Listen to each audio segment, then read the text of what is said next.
So right now we're looking at part two of our focus on issues of water in the Santa Clarita Valley. I'm joined with Scott Hamilton, supervisor for the city's Environmental Services Division.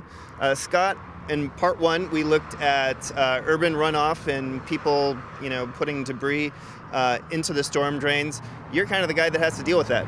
Yeah, my staff cleans all the storm drains in the Santa Clarita Valley. Basically, as you saw in the video, there's going to be a lot of trash, which what happens is that this season we didn't get a lot of rain, so there's a lot in the catch basin.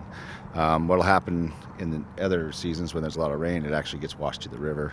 So we got lucky this time. We got a lot of debris sucked up before we actually made it to the river. So what happens if we get too much debris in there, it'll clog, and then that'll cause flooding to the streets and sometimes private residents. And the purpose of a storm drain is not to collect trash and get it off the streets. The purpose of a storm drain is actually to make sure there's no flooding on the streets and get clean water out to the river. Yes, that's true. Basically, this storm drain has been designed to take water that used to be in an area where there was not streets or a storm drain system. It just naturally flowed. And to move that from the street surface so there's, we're able to drive our cars on there and there's not flooding to private residents. Talk about the efforts that it takes to get all the debris out of the storm drains, and also what happens when the garbage accumulates. Well, in the past, we used to do this by hand. Now that we've got the big Vector truck, it makes our job a lot easier. We can do a lot more in a very short amount of time. What happens if you get too much in there, like I said before, it'll clog the storm drain system, and then it'll cause flooding to streets. With other issues with the NPDES permit, they require us to maintain these storm drains so we don't have all this trash and debris making it to the river and then ultimately ending up in the Pacific Ocean. How often do you visit the storm drains and clear them?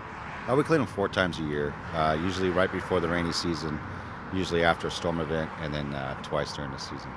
So 4 times a year, I mean, you definitely collect a lot of garbage, but there's no way to get it all. No, we can't get it all, but we usually get around between 4,000 and 6,000 pounds just out of the storm drain system. And talk about the piece of equipment behind you. The Vector truck is it's a great tool that we got. It basically helps the guys do their job more efficiently. We can do more catch basins in a shorter span of time, not having to dump as much, go back and forth. We had some small trailers before where you get like 5 or 6 catch basins, then you have to go dump. This new one, we can actually get 30, 40 drains at a time. So Scott, we saw you guys cleaning out the storm drain, and it was full of debris. Looking around, it's full of cups and it's full of other things that people just toss out of their window. Yeah, basically, you get the 1% of the population that thinks it's okay to throw it out their window, and they figure it goes somewhere.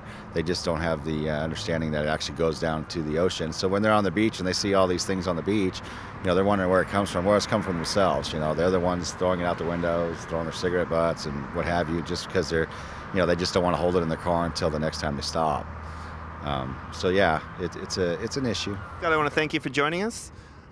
Stay tuned for part 3 of our look at water issues in the Santa Clarita Valley, when we're actually going to go into the river.